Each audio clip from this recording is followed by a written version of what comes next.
Sa isang tahimik na bayan sa lalawigan ng Laguna ay naninirahan ang isang 30 taong gulang na lalaki na nagngangalang Marco Reyes.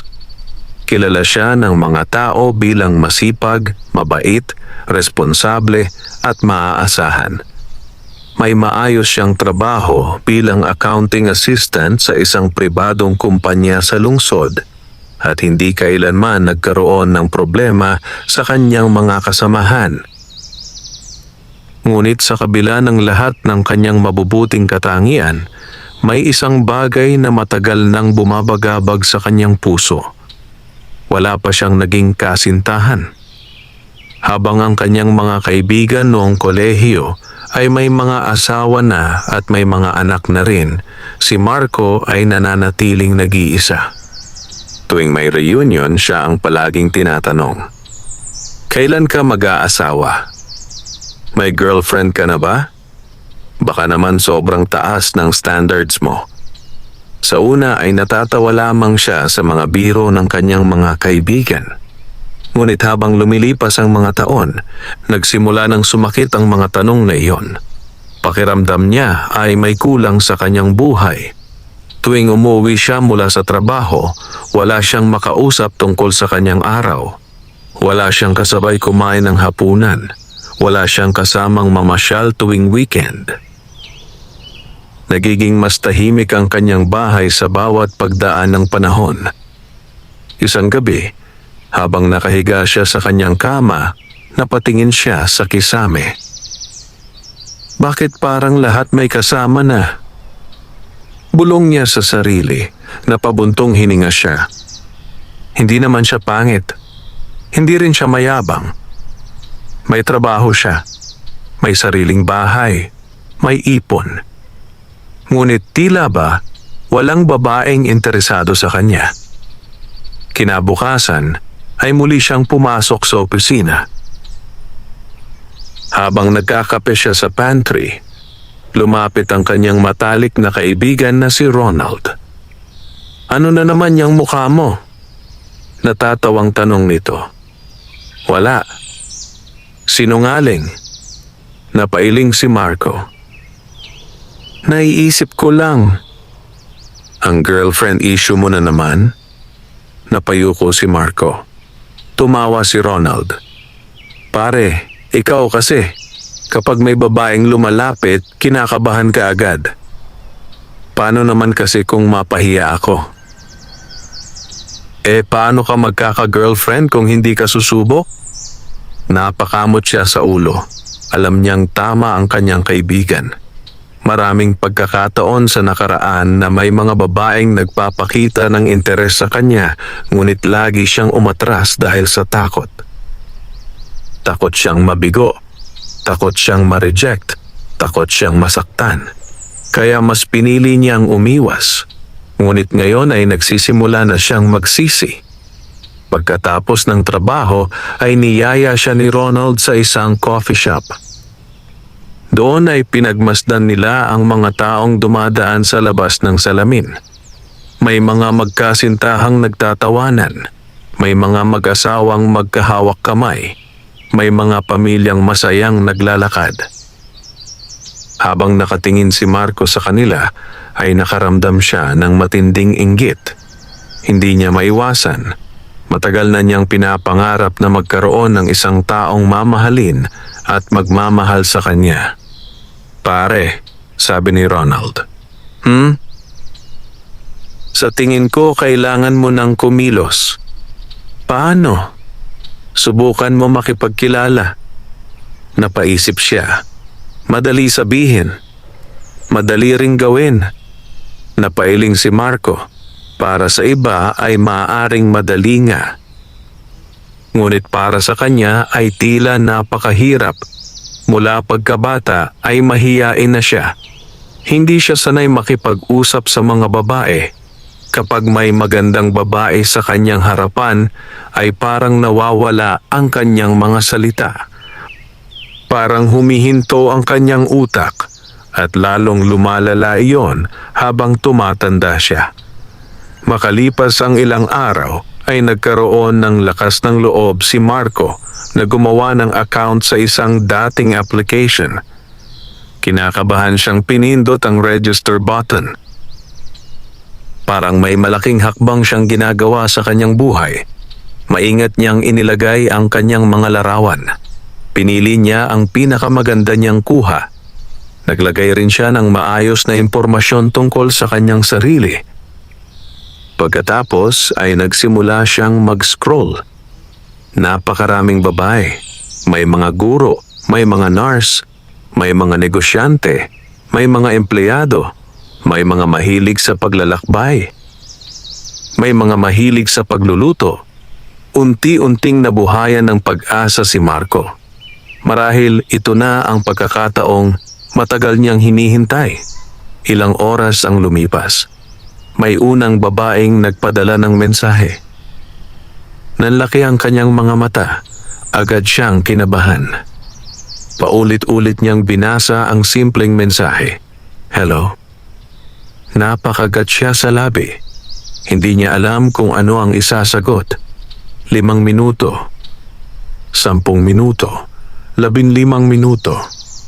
Nakatitig lamang siya sa screen hanggang sa nagpasya siyang sumagot. Hello rin. Ilang segundo lang ay nagreply ang babae. At doon nagsimula ang kanilang pag-uusap.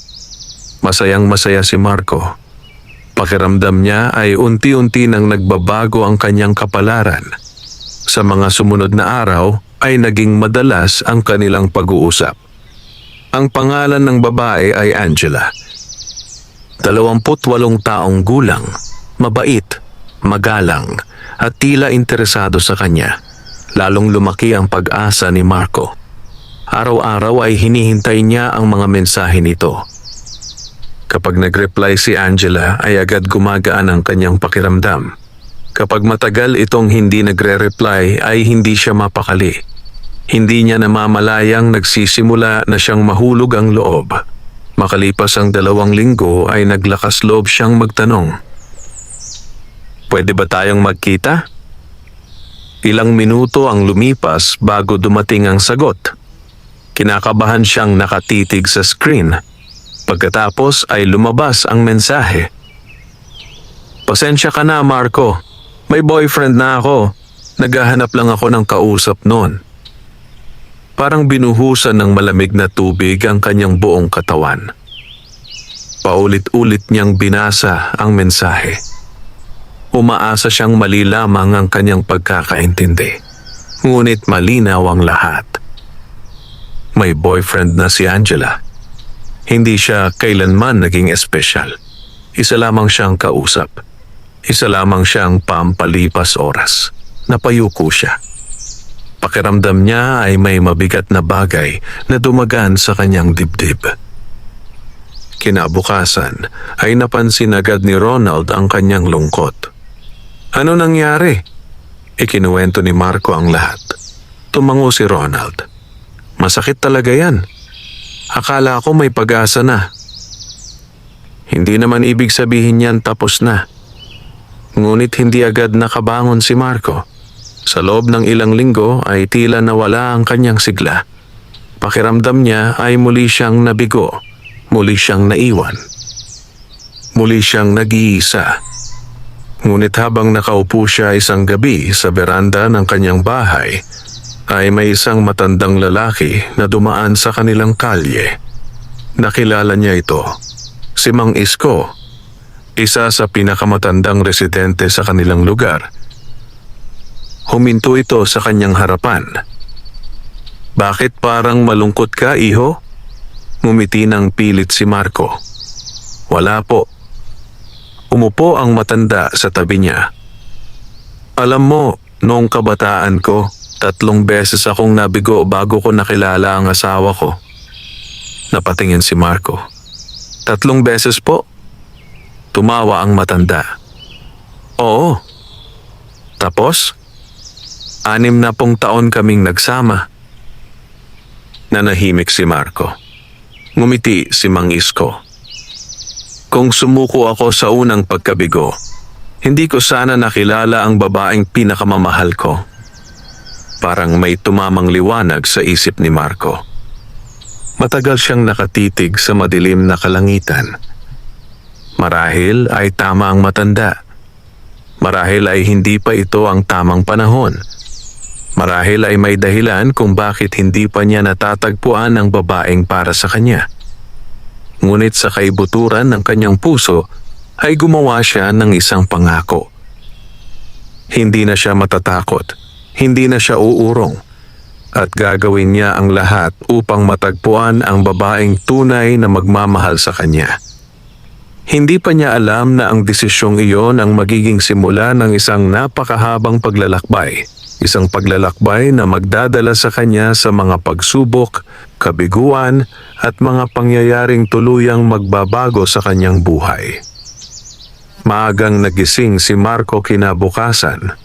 Hindi tulad ng mga nakaraang linggo, hindi mabigat ang kanyang pakiramdam nang bumangon siya mula sa kama. Ang mga sinabi ni Mang Isko nung nakaraang gabi ay paulit-ulit na tumatakbo sa kanyang isipan. Kung sumuko ako sa unang pagkabigo, hindi ko sana nakilala ang babaeng pinakamamahal ko. Habang nagtitimpla siya ng kape ay napangiti siya ng bahagya. Tama nga naman, hindi pa naman katapusan ng mundo dahil lamang sa isang pagkabigo. Marami pang pagkakataon, marami pang tao, marami pang araw na darating. Pagpasok niya sa opisina ay agad siyang sinalubong ni Ronald. "Oh, himala, mukhang tao ka na ulit." Napatawa si Marco. "Ganun ba ako kasama nitong mga nakaraan?" "Sobra." Napailing si Ronald. "Akala ko nga magre-resign ka na sa kalungkutan." Napatawa silang pareho. Sa unang pagkakataon matapos ang mahabang panahon ay naramdaman ni Marco ang magaan na pakiramdam. Hindi man nawawala ang kanyang pangarap na magkaroon ng kasintahan, unti-unti niyang tinatanggap na hindi dapat minamadali ang lahat. Makalipas ang ilang araw ay nagkaroon ng seminar ang kanilang kumpanya. Dumalo ang mga empleyado mula sa iba't ibang sangay. Punong-puno ng tao ang malaking conference hall. Habang naghahanap ng mauupuan si Marco ay may isang babae na aksidenteng nabunggo sa kanya. "Nako, pasensya na." Agad itong yumuko upang pulutin ang mga papel na nahulog sa sahig. "Walang problema," sagot ni Marco. Tinulungan niya itong magpulot. Pag-angat niya ng tingin ay nakita niya ang mukha ng babae. Simple ngunit napakaganda.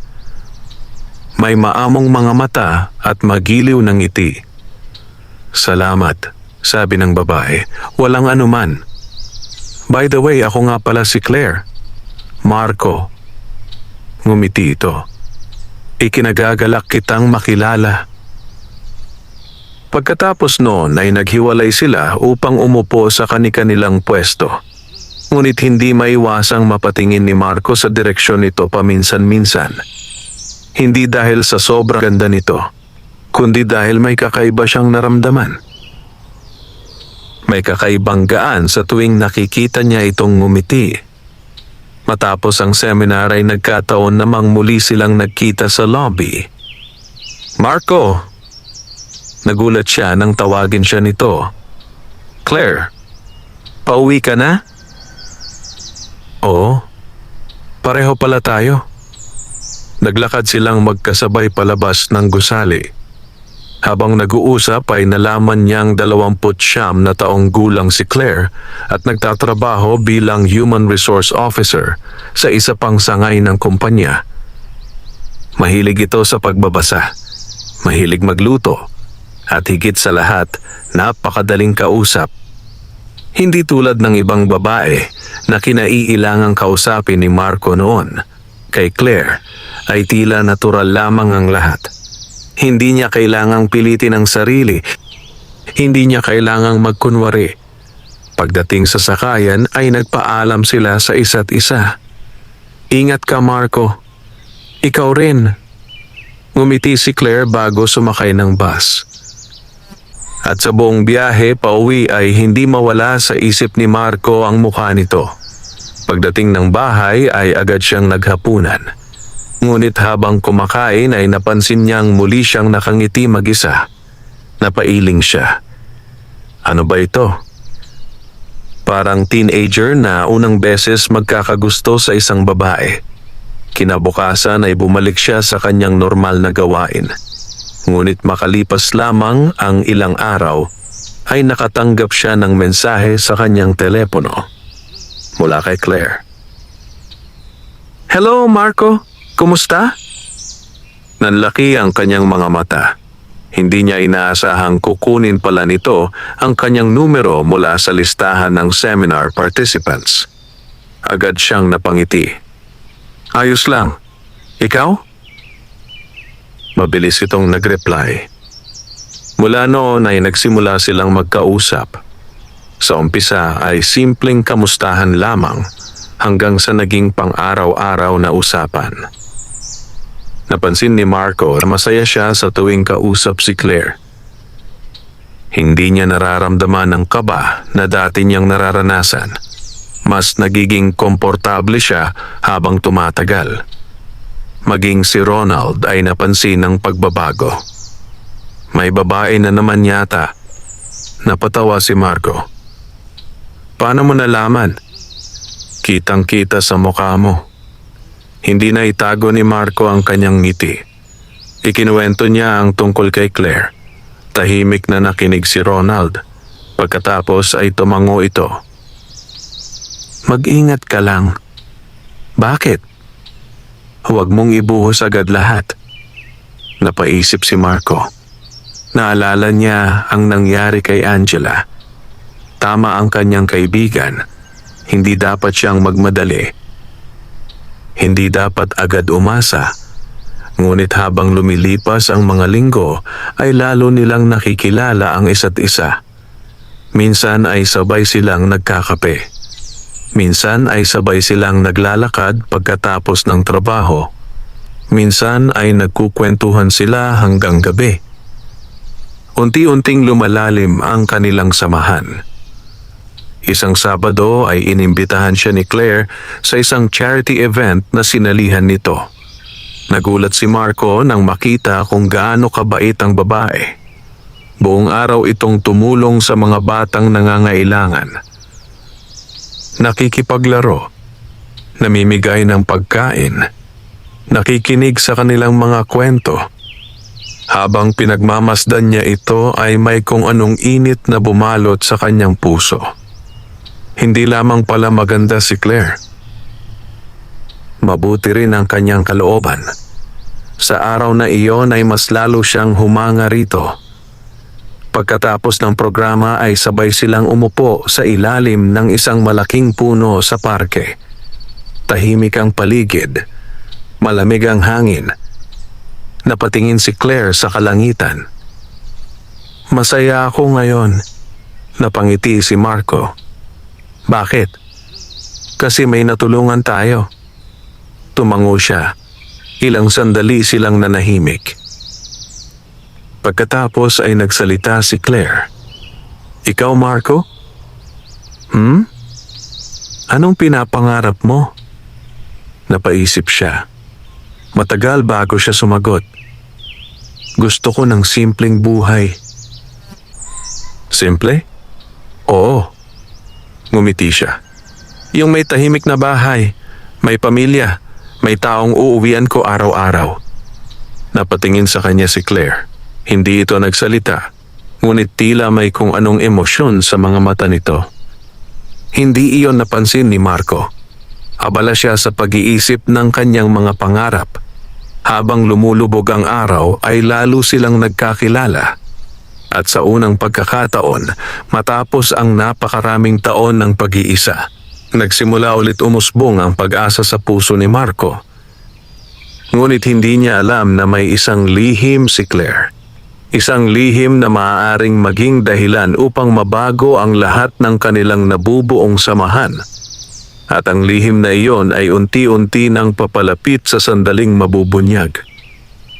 Lumipas ang mga linggo at lalong naging malapit sina Marco at Claire. Halos araw-araw silang magkausap. Kung hindi sa telepono ay sa mga mensahe.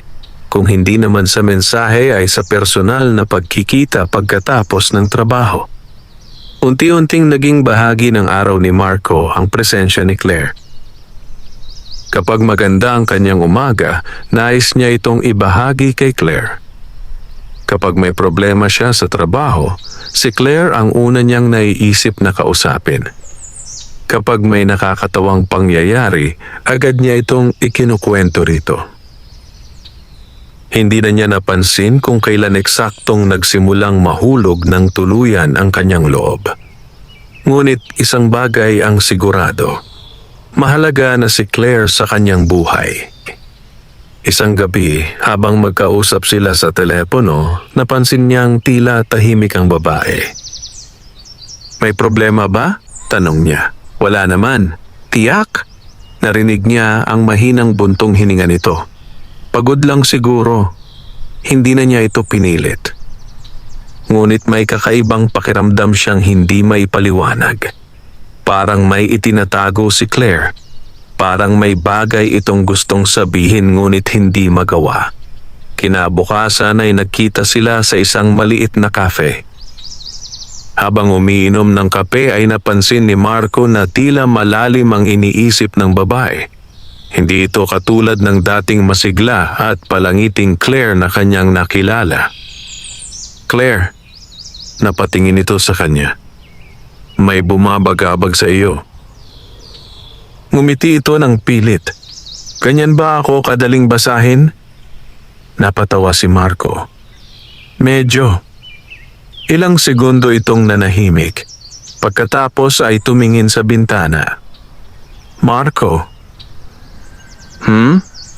may pagkakataon bang natakot ka na sabihin ang totoo sa isang taong mahalaga sa iyo?" Napatigil siya. Hindi niya inaasahan ang tanong. "Oo." "Anong ginawa mo?" Nag-isip siya sandali.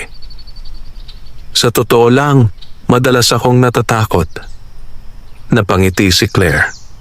Tapat na sagot. "Pero natutunan ko na mas masakit ang hindi pagsasabi ng totoo." Tumango ito. Pagkatapos ay muling nanahimik. Hindi na itinuloy ni Claire ang nais nitong sabihin at lalong naging palaisipan niyon kay Marco. Makalipas ang ilang araw ay nagkaroon ng outing ang kanilang kumpanya. Isinama rin ang ilang empleyado mula sa ibang sangay kaya kasama si Claire. Masaya ang lahat. May mga palaro, may videoke, may swimming. Habang ang karamihan ay abala sa kasiyahan, tahimik na nakaupo si Marco sa tabing dagat habang pinagmamasdan ang paglubog ng araw. Hindi nagtagal ay may umupo sa kanyang tabi, si Claire. "Ang ganda ng tanawin," tumango si Marco. "Oh." Ilang sandali silang nagmasid sa dagat, tahimik ngunit komportable. Hindi nila kailangang magsalita para maramdaman ang presensya ng isa't isa. Pagkatapos ay nagsalita si Claire. "Marco." Napalingon siya. "Ano yon?"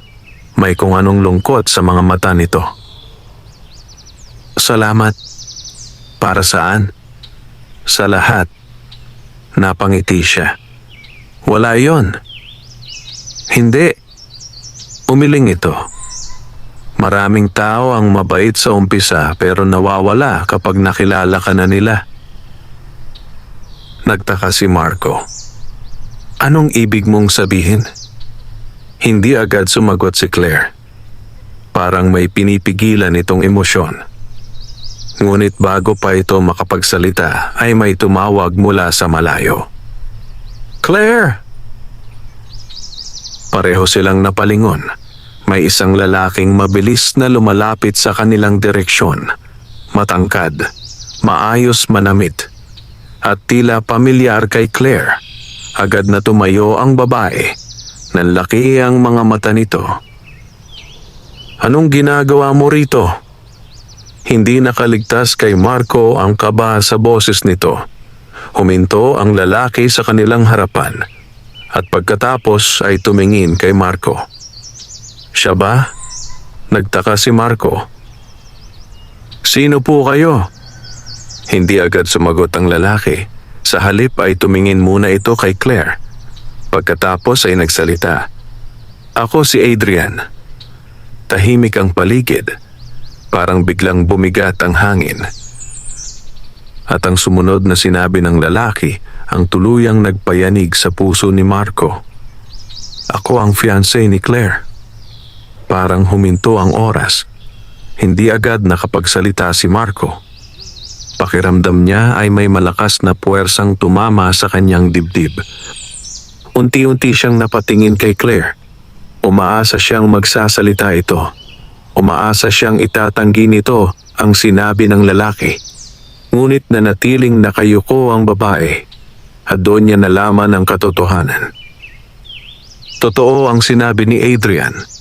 May fiancé si Claire. Parang naglaho ang lahat ng saya na ilang buwang kanyang inipon. Lahat ng pag-asa. Lahat ng pangarap. Lahat ng nararamdaman niya. Tahimik na tumayo si Marco. Hindi niya alam kung ano ang sasabihin. Hindi niya alam kung ano ang dapat maramdaman. Galit ba? Lungkot? Pagkabigo? Halo-halo ang lahat. Marco, mahinang sabi ni Claire. Ngunit umatras siya ng isang hakbang. Bakit? Iyon lamang ang salitang lumabas sa kanyang bibig. Napaluha si Claire. Gusto kong sabihin sa iyo. Kailan? Hindi ito nakasagot. Kailan mo pa balak sabihin? Tahimik ito. At sapat na ang katahimikang iyon para masaktan siya ng higit pa. Hindi niya alam kung gaano katagal siyang nakatayo roon. Ngunit pakiramdam niya ay unti-unting nadudurog ang kanyang puso. Muli na naman siyang umasa. Muli na naman siyang naniwala. At muli na naman siyang nasaktan. Sa wakas ay nagsalita si Adrian. Hindi ko alam kung ano ang relasyon ninyo, pero kasal na kami sa loob ng 4 na buwan. Parang isa na namang suntok yon sa kanyang dibdib. 4 na buwan. Halos kasabay ng panahon ng kanilang pagkakakilala. Napapikit si Marco. Hindi niya kayang tingnan si Claire. Hindi niya kayang marinig ang paliwanag nito. Sa mga sandaling iyon ay pakiramdam niya ay niloko siya ng tadhana. Hindi man direktang pinangakuan ng pag-ibig, hinayaan siyang umasa. At ngayon ay kailangan niyang harapin ang katotohanan. May ibang lalaki nang nakalaan para kay Claire at wala siyang lugar sa buhay nito. Tahimik siyang tumalikod. Marco! Narinig niya ang pagtawag ni Claire. Ngunit hindi siya huminto. Patuloy siyang naglakad. Palayo. Habang ang sakit sa kanyang dibdib ay lalo pang lumalalim sa bawat hakbang. Hindi niya alam kung ano ang mangyayari sa mga susunod na araw. Ngunit isang bagay ang malinaw. Ang pag-asa na muli niyang binuo ay muling gumuho sa kanyang harapan. At hindi niya alam kung magkakaroon pa ba siya ng lakas upang magsimulang muli. Pagkatapos ng nangyari sa outing, halos hindi nakatulog si Marco buong gabi. Paulit-ulit na bumabalik sa kanyang isip ang mga salita ni Adrian. Ako ang fiancé ni Claire. Parang sirang plaka na paulit-ulit niyang naririnig. Tuwing ipipikit niya ang kanyang mga mata, nakikita niya ang mukha ni Claire. Ang babaeng unti-unti niyang minahal. Ang babaeng inakala niyang magiging espesyal sa kanyang buhay. Ngunit ngayon ay alam na niya ang katotohanan. May ibang lalaking naghihintay sa altar para sa kanya. At siya ay isang taong dumating lamang sa maling panahon. Kinabukasan ay hindi siya pumasok sa trabaho. Nagpaalam siya na masama ang pakiramdam. Sa totoo lang, hindi naman siya may sakit. Ngunit wasak ang kanyang kalooban. Buong araw siyang nanatili sa bahay. Tahimik. Walang ganang kumain. Walang ganang manood ng telebisyon. Walang ganang makipag-usap kahit kanino. Bandang hapon ay tumawag si Ronald. Ano nangyari sa iyo? Matagal bago nakasagot si Marco. Ikinuwento niya ang lahat. Tahimik na nakinig ang kanyang kaibigan. Pagkatapos ay huminga ito ng malalim. Mahirap nga yan. Sobrang sakit, pare. Naiintindihan ko. Napapikit si Marco. Akala ko siya na. Wala namang masama kung umasa ka. Pero bakit parang palaging mali? Hindi agad nakasagot si Ronald. Dahil kahit siya ay walang sagot sa tanong na yon. Minsan talaga ay may mga bagay na hindi kayang ipaliwanag ng kahit sino. Makalipas ang ilang araw ay bumalik si Marco sa opisina. Pinilit niyang maging normal. Ngumiti. Makipag-usap, magtrabaho. Ngunit alam ng lahat ng malalapit sa kanya na may mabigat siyang dinadala. Lalo na si Ronald. Habang kumakain sila ng tanghalian, ay bigla nitong sinabi, "Huwag mong sisihin ang sarili mo." Napatingin si Marco. Hindi ko maiwasan. Kasalanan ba na magmahal? Umiling siya. Hindi. Kasalanan ba na umasa? Muli siyang umiling. Hindi rin. Kung ganoon, bakit mo pinaparusahan ang sarili mo? Napayuko si Marco. Hindi niya alam ang sagot. Marahil dahil pakiramdam niya ay siya ang palaging natatalo, palaging naiiwan, palaging nag-iisa. Lumipas ang ilang linggo. Sinubukan niyang iwasan si Claire. Hindi na niya sinasagot ang mga mensahe nito. Hindi na rin siya tumatanggap ng tawag. Kahit gaano niya ito kamahal, alam niyang kailangan niyang lumayo. Dahil habang nananatili itong malapit sa kanya, hindi siya makakausad. Isang gabi ay may kumatok sa kanyang bahay. Nagtaka siya dahil bihira siyang magkaroon ng bisita. Pagbukas niya ng pinto ay agad siyang natigilan. Si Claire. Tahimik silang nagkatitigan. Pareho silang hindi agad nakapagsalita. "Pwede ba tayong mag-usap?" Mahinang tanong ng babae. Nais sana niyang tumanggi. Nais sana niyang isara ang pinto. Ngunit hindi niya magawa. Masyado pa rin itong mahalaga sa kanya. Tahimik niya itong pinapasok. Umupo sila sa sala. Napansin niyang mas payat si Claire kaysa dati. Mas mukhang pagod. Mas malungkot. "Marco." Hindi siya nagsalita. "Pasensya ka na." Tahimik pa rin siya. Tumulo ang luha ng babae. "Hindi ko sinadyang saktan ka." Napatingin siya rito. "Pero nasaktan mo ako." Napaiyak si Claire. "Alam ko. Alam mo ba kung gaano ako umasa?" Hindi ito nakasagot. "Alam mo ba kung gaano kita pinahalagahan?" Lalo itong yumuko. "Hindi ko ginusto ang nangyari." "Pero hinayaan mong mangyari." Tumahimik ang buong sala. Tanging ang mahihinang higbi ni Claire ang maririnig. Maya-maya ay nagsalita ito. May dahilan kung bakit hindi ko agad sinabi.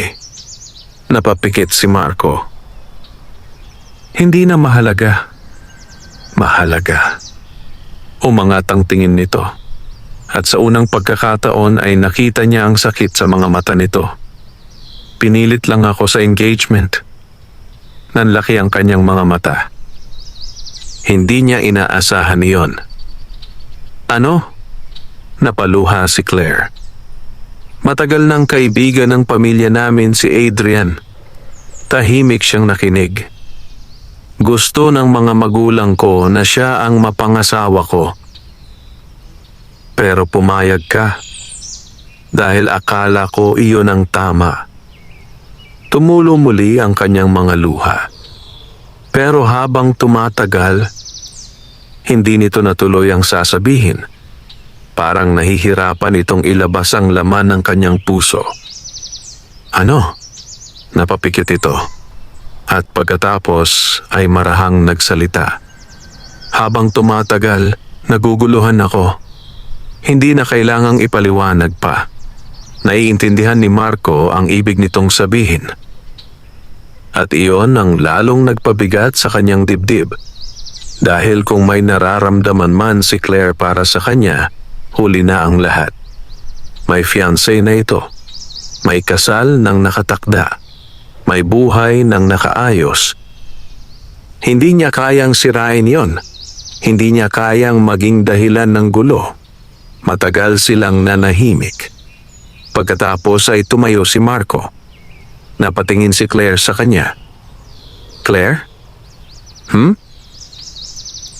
Mabuting tao ka. Tumulo muli ang luha nito. Pero kailangan na nating tanggapin ang katotohanan. Parang nadurog ang puso ng babae sa narinig. Marco, mas mabuti siguro kung hanggang dito na lang. Napahagulhol si Claire. Ngunit buo na ang kanyang desisyon. Hindi dahil wala na siyang pagmamahal, kundi dahil sobra ang pagmamahal niya. At kung tunay niyang mahal si Claire, kailangan niya itong palayain.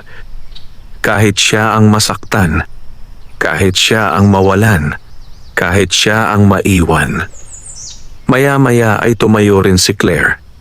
Dahan-dahan itong lumapit sa pintuan. Bago ito tuluyang lumabas ay lumingon ito. At sa pagitan ng kanilang katahimikan ay may mga salitang hindi na kailangang sabihin. Mga damdaming hindi na kailanman mababawi. Mga pangarap na hindi matutupad. Pagkasara ng pinto ay napaupo si Marco sa sofa. Ngayon lamang siya tunay na umiyak. Hindi dahil sa galit, hindi dahil sa sama ng loob, kundi dahil sa pagdadalamhati. Pagdadalamhati para sa isang pag-ibig na hindi kailanman naging kanila. Ngunit habang iniisip niyang iyon na ang katapusan ng lahat, hindi niya alam na may mas malaki pang pagbabago ang darating sa kanyang buhay. Isang pangyayaring magtuturo sa kanya na hindi lahat ng pagkabigo ay katapusan. Minsan, ang pinakamalaking sakit ang siyang naghahanda sa tao para sa pinakamagandang biyayang darating. 3 buwan ang lumipas matapos ang huli nilang pag-uusap ni Claire. Sa loob ng panahong iyon ay unti-unting natutunan ni Marco na tanggapin ang lahat. Hindi naging madali. May mga gabing bigla niyang naaalala ang mga masasayang sandali nila ni Claire. May mga umagang paggising niya ay nararamdaman pa rin niya ang bigat sa kanyang dibdib. Ngunit sa paglipas ng mga araw ay natutuhan niyang magpatuloy. Mas pinagtuunan niya ng pansin ang kanyang trabaho. Nagsimula siyang magbasa ng mga libro. Nag-enroll siya sa isang fitness program. Tuwing weekend ay sumasama siya sa mga outreach program na dati ay iniiwasan niya. Unti-unti, nagsimulang bumalik ang dating sigla ng kanyang buhay. Isang Biyernes ng gabi ay inabutan siya ng malakas na ulan habang pauwi. Punuan ang mga sakayan. Maraming tao ang nagsisiksikan sa mga waiting shed. Habang nakatayo siya sa ilalim ng bubong ng isang maliit na tindahan, ay napansin niya ang isang babae sa kabilang gilid ng kalsada. Basang-basa ito sa ulan. May hawak na mga papel na tila mahalagang dokumento. Nagpapanik ito habang pilit na sinasalba ang mga iyon sa pagkabasa. Hindi nagdalawang isip si Marco. Mabilis siyang tumawid habang dala ang kanyang payong. Ayos ka lang ba? Nagulat ang babae. Ay! Halatang hindi nito inaasahang may lalapit.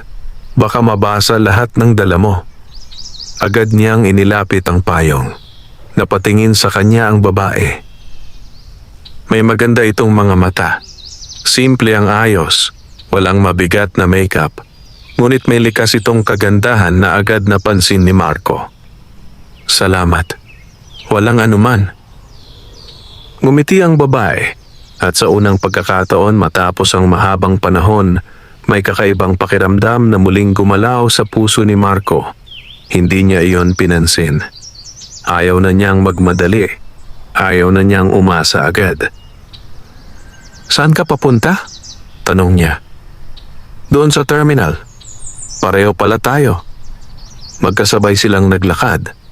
Habang bumubuhos ang ulan, ay nagkaroon sila ng pagkakataong mag-usap. Doon niya nalaman na ang pangalan nito ay Sofia Mendoza. 27 taong gulang. Isa itong elementary school teacher. Mahilig magbasa, mahilig sa mga bata, at lumaki sa simpleng pamilya. Napansin ni Marco na magaan itong kausap. Hindi pilit, hindi nakakapagod. Natural lamang ang daloy ng kanilang usapan. Pagdating sa terminal ay nakahanap sila ng bakanting upuan. Patuloy silang nagkwentuhan habang hinihintay ang kanilang masasakyan. Teacher ka pala. Oo. Mahirap ba? Napangiti si Sofia. Minsan. Bakit minsan lang? Dahil kapag nakikita kong may natututo ang mga bata, sulit lahat ng pagod. Napangiti rin si Marco. May kakaiba talaga sa babaeng ito. May kabaitan sa paraan ng kanyang pagsasalita. May sinseridad sa kanyang mga mata. May katahimikan sa kanyang presensya. Makalipas ang ilang minuto ay dumating ang bus ni Sofia. Tumayo ito. Mukhang kailangan ko nang umalis. Tumango si Marco. Salamat ulit sa payong. Walang problema. Ngumiti ang babae. Pagkatapos ay may iniabot itong maliit na papel. Nagtaka si Marco. Ano ito? Numero ko. Nanlaki ang kanyang mga mata. Napatawa si Sofia.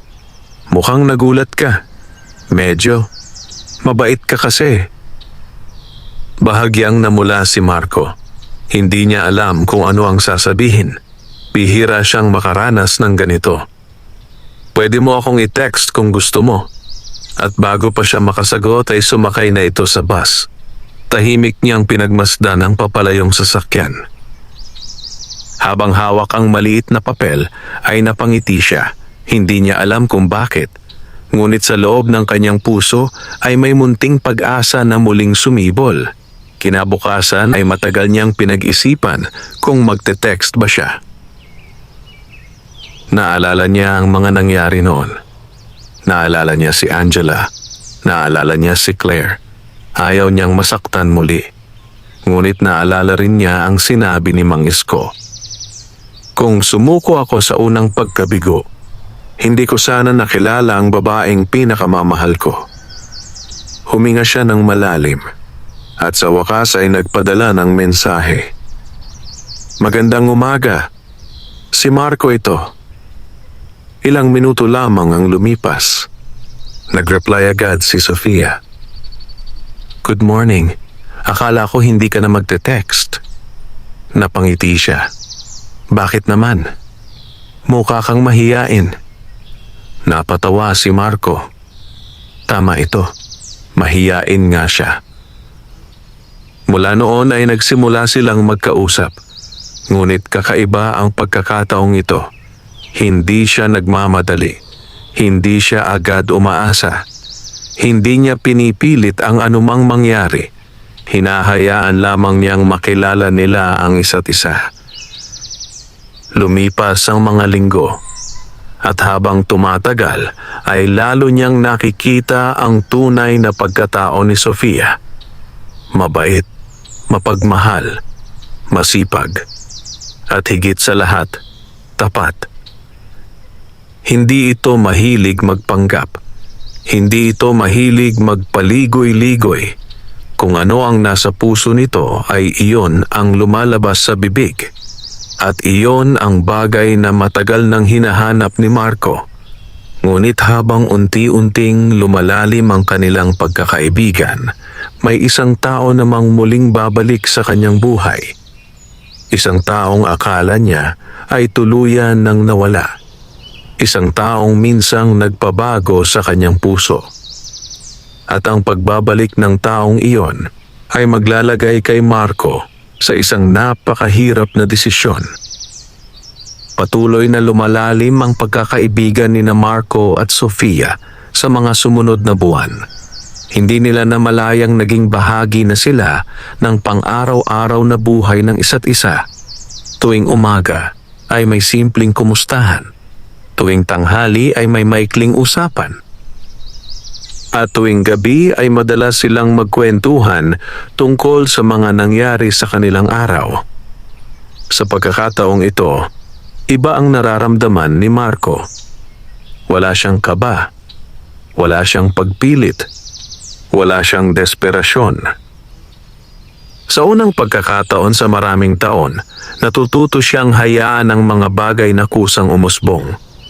At habang ginagawa niya iyon, lalo niyang nakikilala ang tunay na pagkatao ni Sofia. Isang Sabado ay nagkasama silang mamasyal sa isang parke.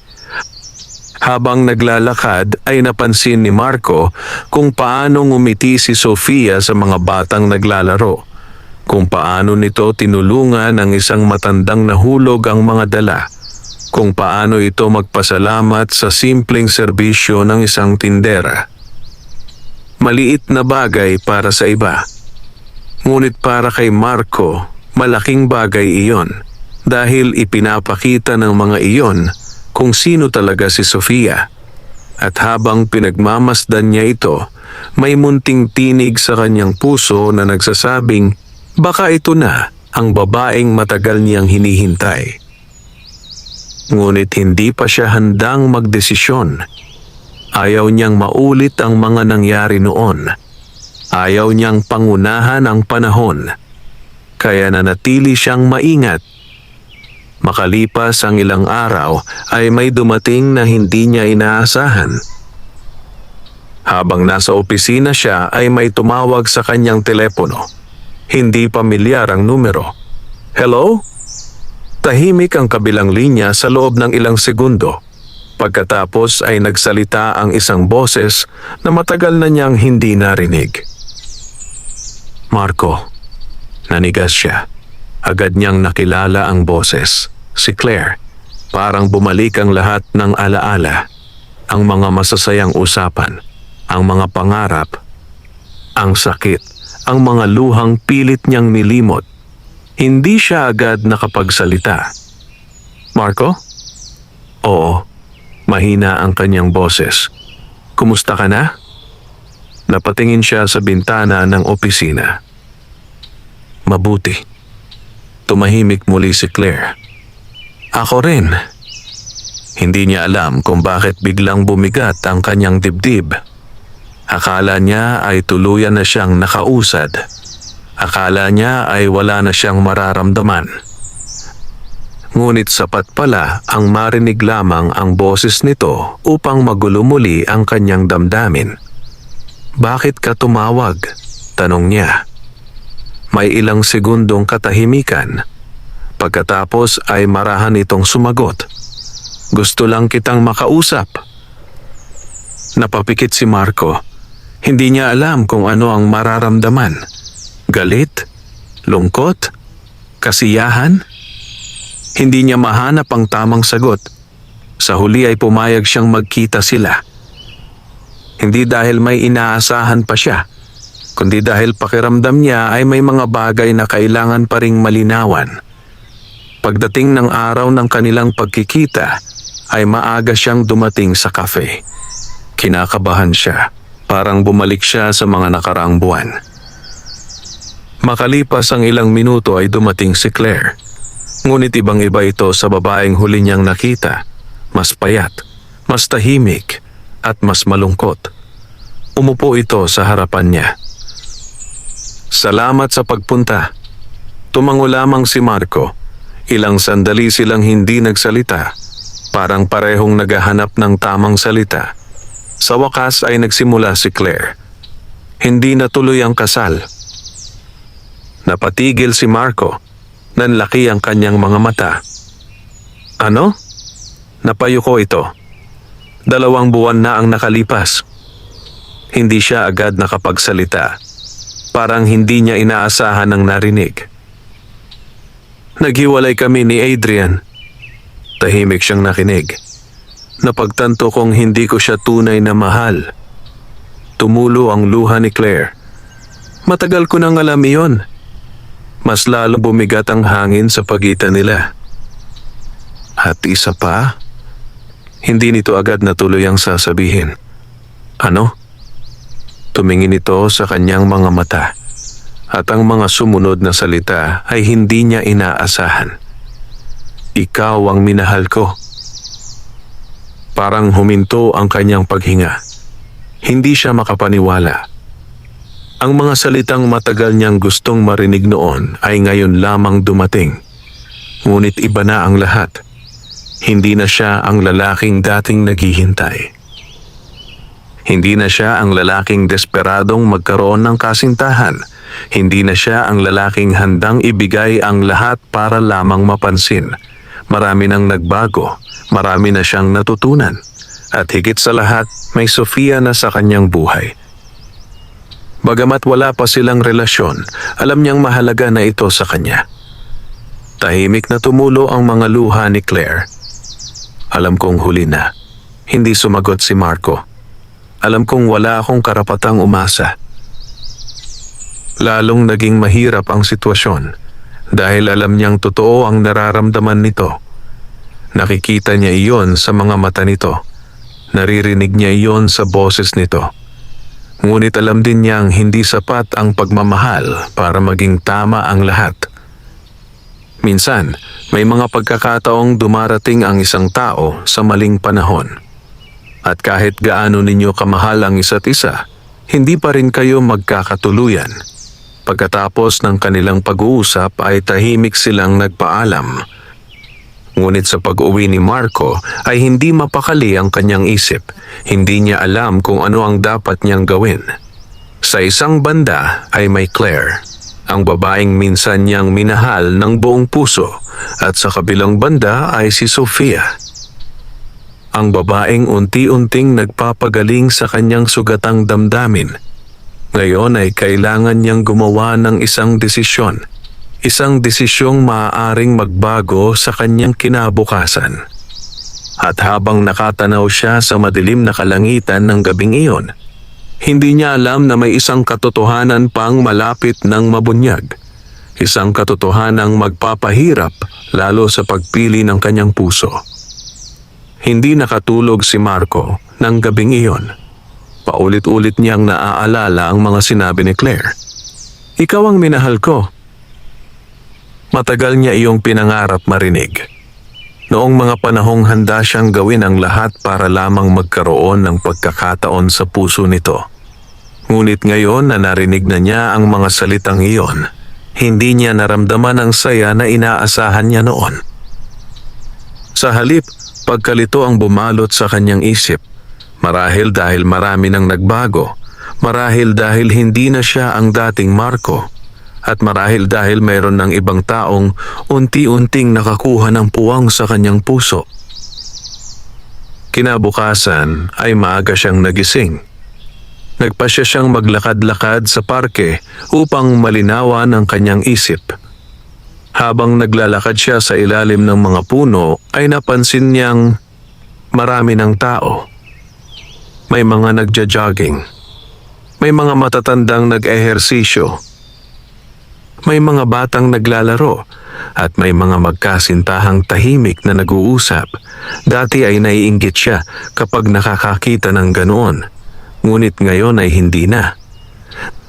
Dahil unti-unti niyang natutunan na ang tunay na kaligayahan ay hindi nakasalalay sa pagkakaroon ng kasintahan.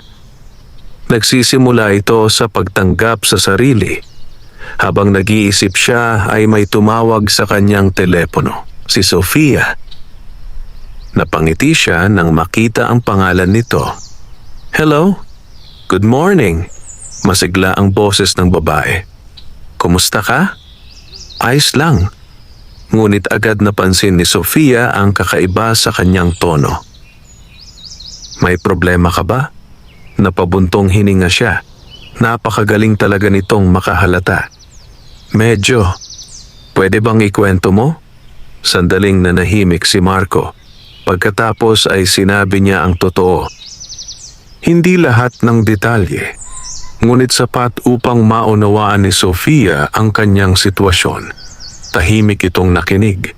Walang paghusga, walang reklamo, walang pagdaramdam. Pagkatapos niyang magsalita ay marahan itong sumagot. Alam mo, Marco, minsan hindi mahirap malaman kung sino ang mahal natin. Napaisip siya. Talaga? Oo. Kailan nagiging mahirap? Kapag pinipilit nating buhayin ang mga damdaming tapos na. Napatigil siya. Parang may tumamang katotohanan sa kanyang puso. Hindi na nagsalita si Sofia tungkol dito. Sa halip ay nagpaalam na ito at hinayaang mag-isip si Marco. Buong araw niyang pinagmuni-munihan ang mga salita nito. At habang ginagawa niya iyon, ay nagsimulang luminaw ang kanyang isip. Naalala niya kung gaano siya nasaktan noon. Naalala niya kung gaano kahirap buuin muli ang kanyang sarili. At naalala rin niya kung sino ang nandyan habang unti-unti siyang bumabangon. Hindi si Claire, kundi si Sofia. Lumipas ang ilang araw. Isang hapon ay muling nagkita sina Marco at Claire. Nagkape sila sa parehong cafe kung saan sila madalas mag-usap noon. Tahimik ang paligid. Pareho silang seryoso. Mukhang alam nilang mahalaga ang pag-uusap na iyon. Pagkatapos ng ilang minutong katahimikan ay nagsalita si Claire. Nakapag-isip ka na ba? Tumango si Marco. At sa sandaling iyon ay nakaramdam siya ng lungkot. Hindi dahil mahal pa niya si Claire, kundi dahil alam niyang masasaktan ito sa kanyang sasabihin. Claire, napatingin ito sa kanya. Napakahalaga mo sa akin. Unti-unting napuno ng luha ang mga mata ng babae.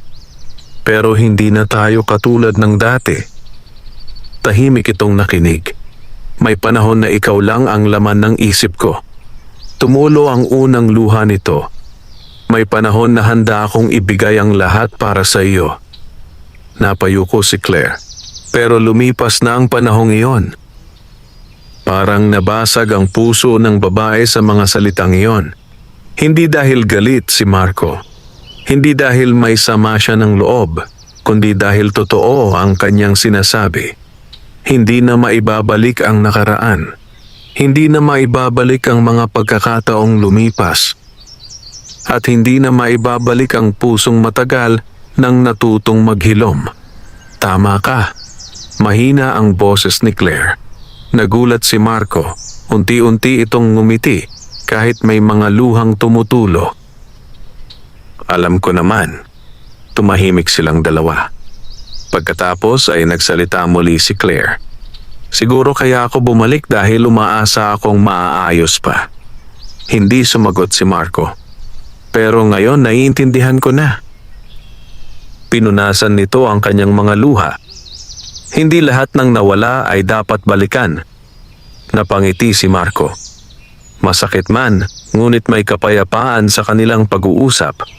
Sa wakas ay natapos din ang kabanatang matagal nilang kinapitan. Nang magpaalam sila ay niyakap siya ni Claire. Isang yakap na puno ng pasasalamat, puno ng paalam, puno ng pagtatapos. Pagkatapos noon ay tuluyan na silang naghiwalay ng landas. At sa unang pagkakataon matapos ang napakahabang panahon, naramdaman ni Marco na malaya na ang kanyang puso. Ngunit may isa pang katotohanang hindi niya alam. Habang abala siya sa pagharap sa kanyang damdamin, may isang tao namang tahimik na nagdurusa. Si Sofia. Dahil sa kabila ng kanyang mga ngiti at pagiging maunawain, may lihim itong itinatago. At ang lihim na iyon ay may kaugnayan sa isang lalaking matagal na gustong maging bahagi ng kanyang buhay. Isang lihim na maaaring magbago sa lahat. Matapos ang huli nilang pag-uusap ni Claire, nakaramdam si Marco ng kakaibang gaan sa kanyang dibdib. Sa wakas ay natapos na ang isang bahagi ng kanyang buhay na matagal niyang pinanghawakan. Hindi na siya alipin ng nakaraan. Hindi na siya nakatali sa mga pangarap na hindi natupad. At higit sa lahat, natutunan niyang tanggapin na may mga tao talagang dumarating upang magturo ng aral, hindi upang manatili habang buhay. Sa mga sumunod na araw ay mas naging malapit siya kay Sofia. Mas madalas silang magkita, mas madalas silang magkwentuhan, mas marami silang natutuklasan tungkol sa isa't isa.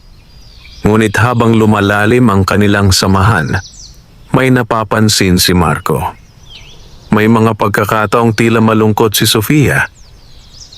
May mga sandaling bigla itong natatahimik. May mga oras na parang may mabigat itong iniisip. Noong una ay inakala niyang pagod lamang ito sa trabaho. Ngunit habang tumatagal ay lalo niyang napapansin na may itinatago itong problema. Isang Sabado ng hapon ay nagkita sila sa isang maliit na restaurant. Tahimik silang kumakain habang nag-uusap tungkol sa iba't ibang bagay.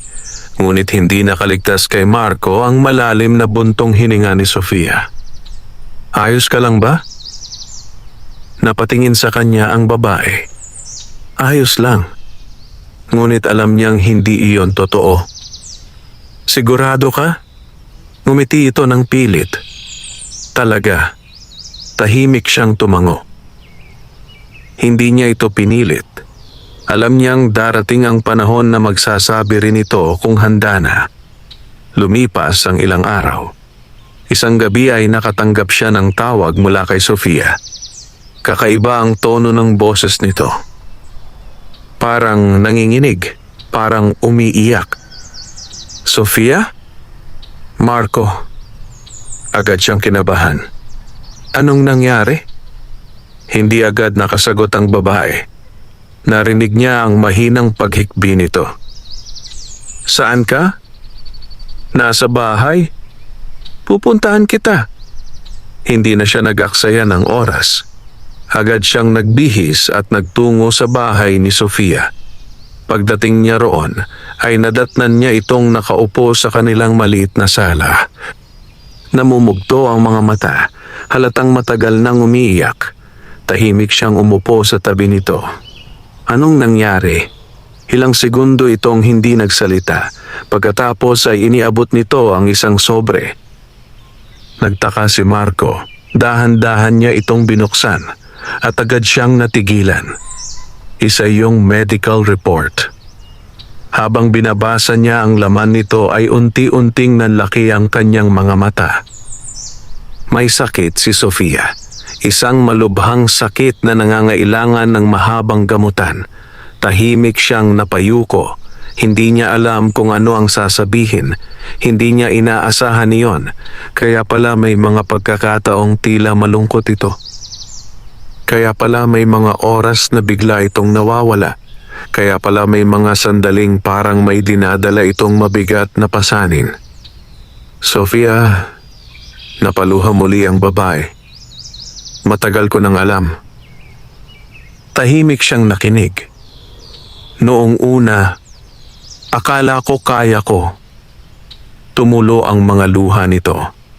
Pero habang lumilipas ang panahon, natatakot ako. Dahan-dahang hinawakan ni Marco ang mga kamay nito. Hindi siya nagsalita. Hinayaan niyang ilabas nito ang lahat ng sakit na matagal nang kinikimkim. Natatakot akong maging pabigat. Natatakot akong umasa. Natatakot akong magmahal. Mas lalo itong napaiyak.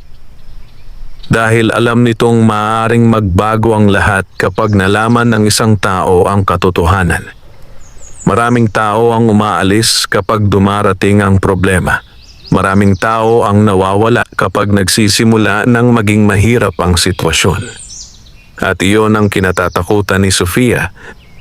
Ngunit kabaligtaran ang ginawa ni Marco. Mas hinigpitan niya ang paghawak sa mga kamay nito. At buong katapatan siyang nagsalita. Makinig ka sa akin. Napatingin si Sofia. Hindi niya makakalimutan ang mga sumunod na salita ni Marco. Ang sakit ay hindi sukatan ng halaga ng isang tao. Patuloy na tumulo ang mga luha ng babae. Hindi ka pabigat. Sofia, isa kang mabuting tao. At hindi magbabago iyon dahil lamang sa isang karamdaman. Tuluyang napahagulhol si Sofia.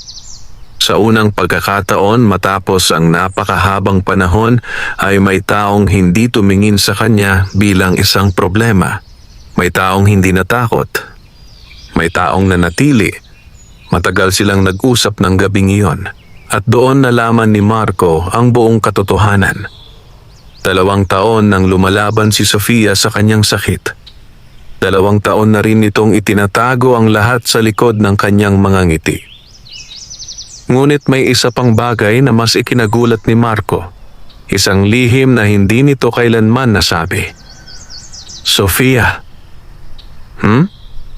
May isa ka pa yatang gustong sabihin.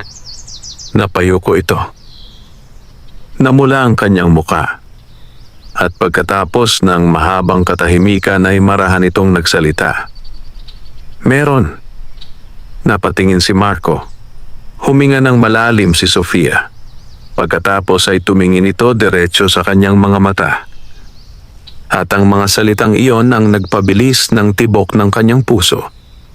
Matagal na kitang mahal, Marco.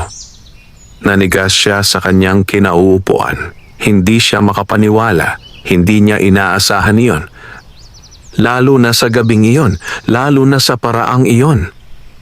Tumulo ang mga luha ni Sofia. Hindi ko sinabi dahil alam kong marami kang pinagdadaanan noon.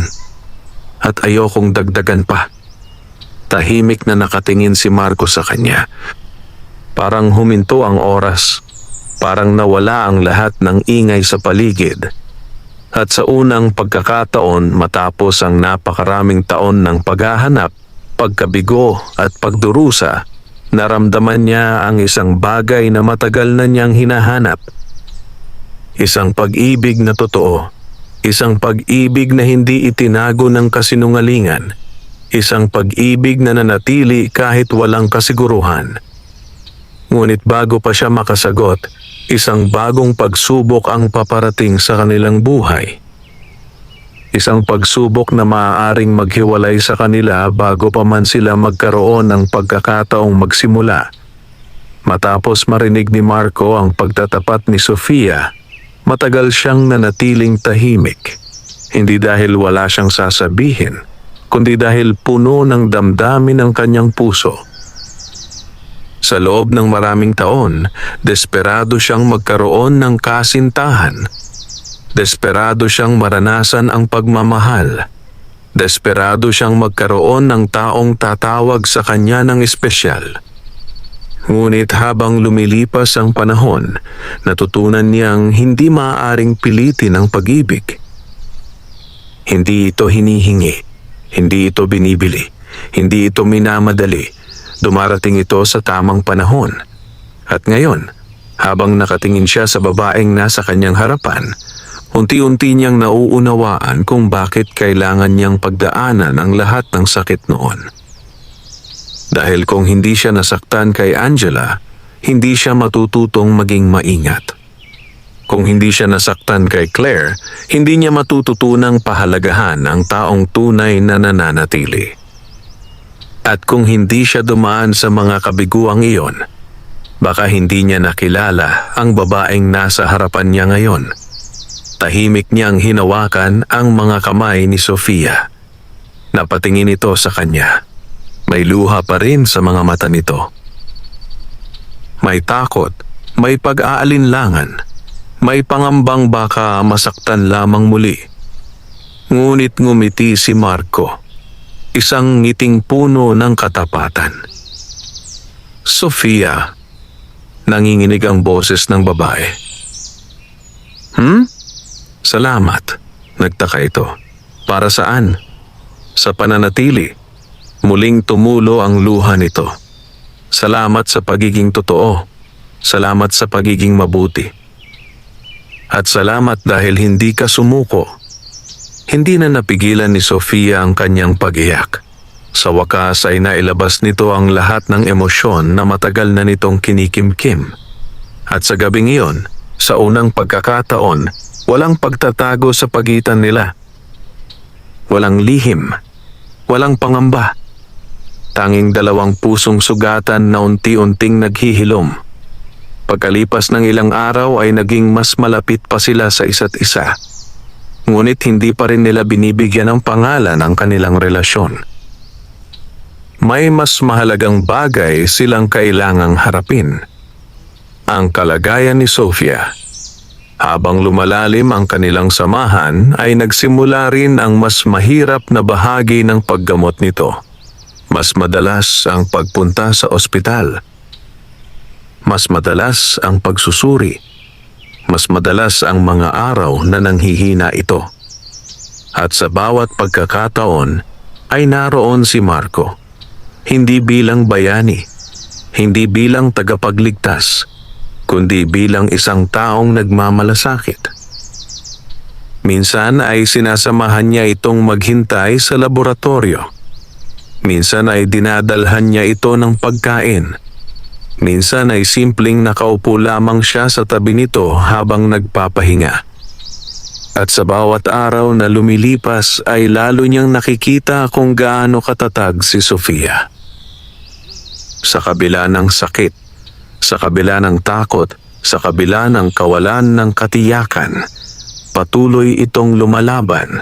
Ngunit isang araw ay dumating ang balitang hindi nila inaasahan. Matapos ang isa sa mga konsultasyon ay pinapasok si Sofia sa opisina ng doktor. Kasama si Marco. Tahimik nilang pinakinggan ang paliwanag. Habang nagsasalita ang doktor ay unti-unting bumibigat ang hangin sa silid. May komplikasyong natuklasan. Mas magiging mahirap ang susunod na yugto ng gamutan. Mas mahaba, mas mabigat, mas magastos. Paglabas nila ng ospital ay tahimik si Sofia. Hindi ito umiiyak. Hindi ito nagsasalita at iyon ang mas nakakatakot. Dahil alam ni Marco na kapag tahimik si Sofia, malalim ang iniisip nito. Sa wakas ay nagsalita ito habang nakaupo sila sa isang bangko sa labas ng ospital. Pagod na ako. Parang pinisil ang puso ni Marco. Napatingin siya rito. Namumuo ang luha sa mga mata nito. Pagod na ako. Hindi niya alam ang tamang salita. Walang sapat na salita para sa isang taong matagal nang lumalaban. Kaya ginawa niya ang tanging bagay na alam niyang makatutulong. Hinawakan niya ang kamay nito at hindi niya binitawan. Tahimik na umiyak si Sofia. Tahimik din siyang nanatili sa tabi nito. Pagkaraan ng ilang minuto ay nagsalita siya. Hindi mo kailangang lumaban mag-isa. Napatingin si Sofia. Narito ako. Tumulo ang mga luha nito. Hanggang kailan? Matatag ang kanyang sagot. Hanggat kailangan mo ako. At sa unang pagkakataon sa araw na iyon ay bahagyang ngumiti si Sofia. Makalipas ang mga linggo ay lalo pang naging mahirap ang sitwasyon. May mga araw na hindi makapasok sa trabaho si Sofia. May mga araw na hindi ito makatayo ng matagal. May mga gabing nahihirapan itong matulog. Ngunit hindi ito iniwan ni Marco, kahit minsan. Dahil sa wakas ay natagpuan na niya ang isang taong hindi lamang niya gusto, kundi tunay niyang minamahal. Ngunit habang abala sila sa pakikipaglaban sa pagsubok na iyon, may isang bagay na hindi nila alam. May bagong pag-asang paparating. Isang balitang maaaring magbago sa direksyon ng kanilang buhay.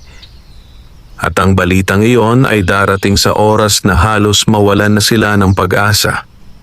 Lumipas ang mga buwan matapos ang pinakamahirap na yugto ng buhay ni Marco at Sofia. Marami silang pinagdaanan. Maraming luha. Maraming takot. Maraming gabing hindi nila alam kung ano ang naghihintay sa susunod na araw. Ngunit sa kabila ng lahat, hindi sila sumuko. Habang ang ibang tao ay sumusuko kapag nahihirapan ang buhay, mas lalo namang tumibay ang kanilang samahan. Sa bawat pagbisita sa ospital ay naroon si Marco. Sa bawat pagkakataong pinanghihinaan ng loob si Sofia, ay naroon siya upang magbigay ng pag-asa. At sa bawat araw na lumilipas, ay lalo nilang napapatunayan na ang tunay na pagmamahal ay hindi lamang nasusukat sa masasayang sandali. Nasusukat din ito sa pananatili sa panahon ng unos. Isang umaga ay muling nagkaroon ng konsultasyon si Sofia. Tulad ng dati, magkasama silang nagtungo sa ospital. Pareho silang kinakabahan, pareho silang tahimik, pareho silang nagdarasal. Habang naghihintay sa opisina ng doktor, ay mahigpit na magkahawak ang kanilang mga kamay. Pagpasok nila sa loob ay ngumiti ang doktor. Ngunit hindi agad nagsalita. Lalong kinabahan si Sofia. Lalong bumilis ang tibok ng puso ni Marco. Pagkatapos ay marahan nang nagsalita ang doktor. May magandang balita ako. Nagkatinginan ng dalawa. Unti-unting ngumiti ang doktor. Maganda ang naging tugon ng katawan mo sa gamutan. Hindi agad nakaimik si Sofia. Parang hindi niya narinig ng tama. Dok, napangiti ang doktor. Malaki ang ipinakitang pagbuti ng iyong kalagayan.